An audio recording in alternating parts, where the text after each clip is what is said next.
The ambassadors head to an eco-education trip to Earthship Brighton, the first Earthship to be built in England.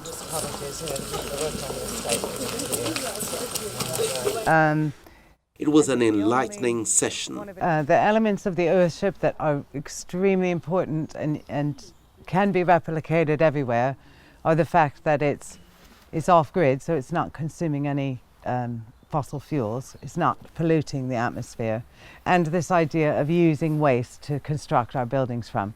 I think those are eminently repeatable and replicable all over the world, and these are really important principles. This particular building is not the answer to our housing problems. Certainly here in the southeast of England, we have a very dense population here. And so the amount of land that you need to house one family is not only the amount, the Earthships can't be multi-story, so you have to just have one ground floor. Is there really strong that we can build some up buildings, like story buildings, with this? When we go in the building, you'll see that the back wall, it leans slightly back. It's not at a 90-degree angle. It's not completely upright from the ground. It leans back a bit, so the tires all lean back into the earth a bit. So the tires are, the courses are staggered. Yeah, so if you had two here, you'd have one in the middle on top. So, and then, like I said, there's steel rods that go down. It'll go down in the middle of a tire, then between two tires, and in the middle of a tire, between two tires. And they provide some strength, but not enough to build a skyscraper.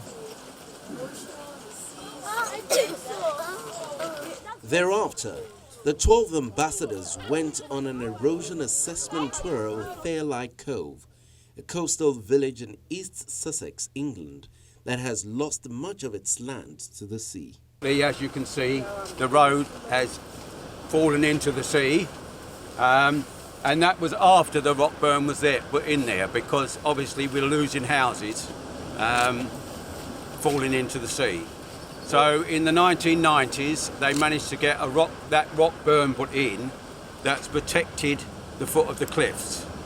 Now, you've got two different situations here. When we go back up there, it's a landslip situation. This one was the sea undercutting the rocks, because it's sandstone predominantly in this area, but because the sea was undercutting the rocks because there's clay underneath there, the sandstone would then drop, and if you had a house on top of it, then unfortunately the house dropped as well. We are protecting England. We are protecting England. I cannot see their reasons for not putting sea defences in. They held us back at least 2 years, Nat'l England here. We could have saved one house there and one house there if Nat'l England would have given us permission, because we have to have planning permission to do anything here.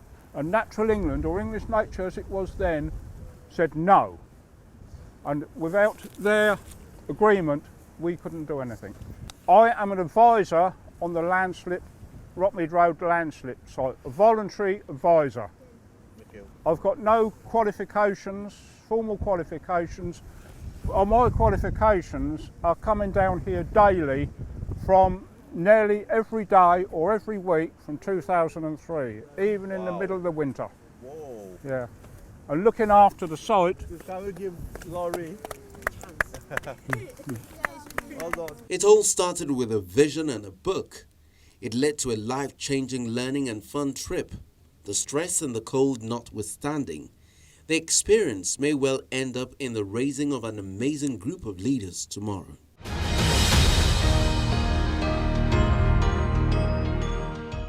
The visionary, Green Education for the Youth, GEFTI, Mrs. Olufunso Amosun, talks more about the ambassador's trip to the United Kingdom and her vision for advancing renewable energy in Nigeria.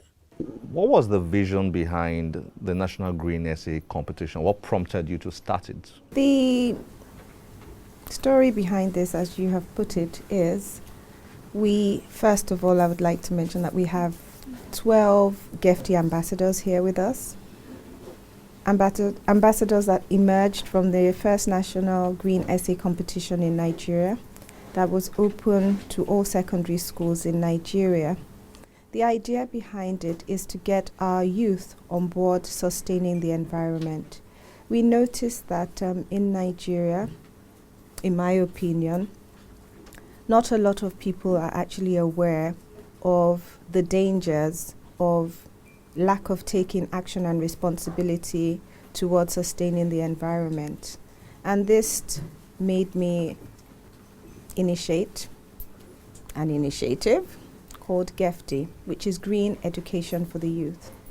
GEFTI is a level 2 or a 2-level initiative.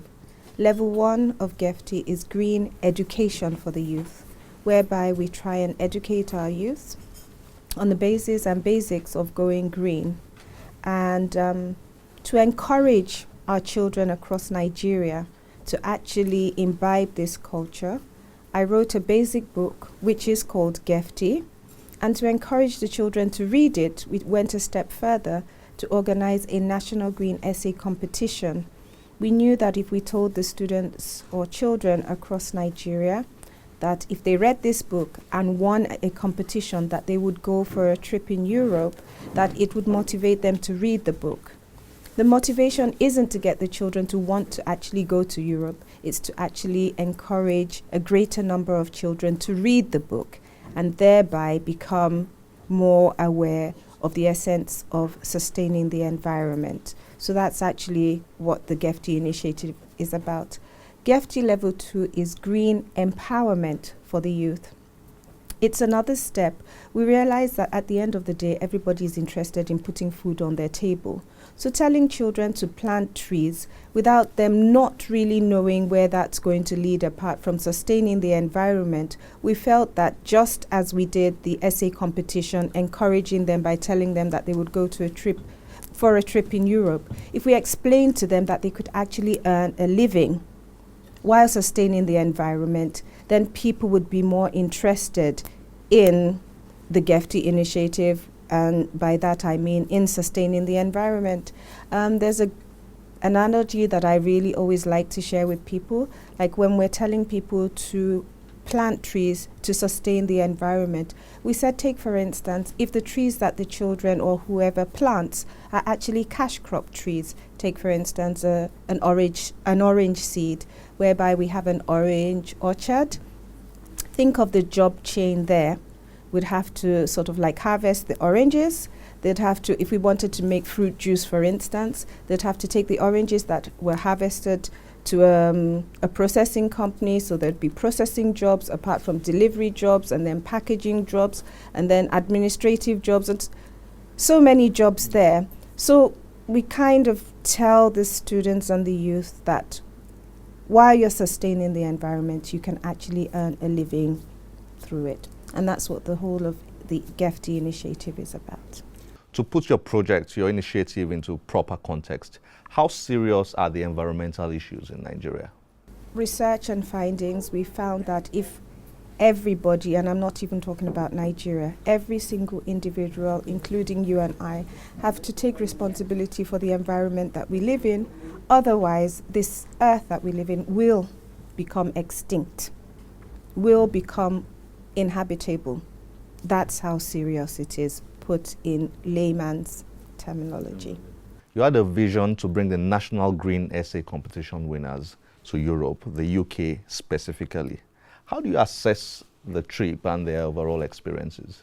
There's always room for improvement, and this is the first set of GEFTI ambassadors. However, I would like to believe that they have imbibed a lot. Just taking little things that they see along the way, apart from the places that they visited, the difference in culture, the difference in how people approach environmental issues.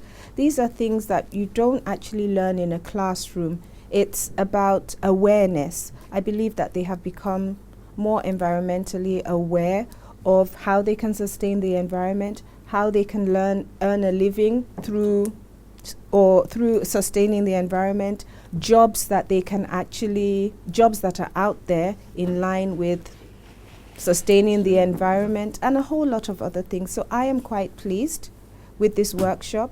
Definitely, like I said, there's always room for improvement, but this is the first edition, And I believe that if we were to have another one, we would improve on that. Thank you very much for your time. It's been nice having you on.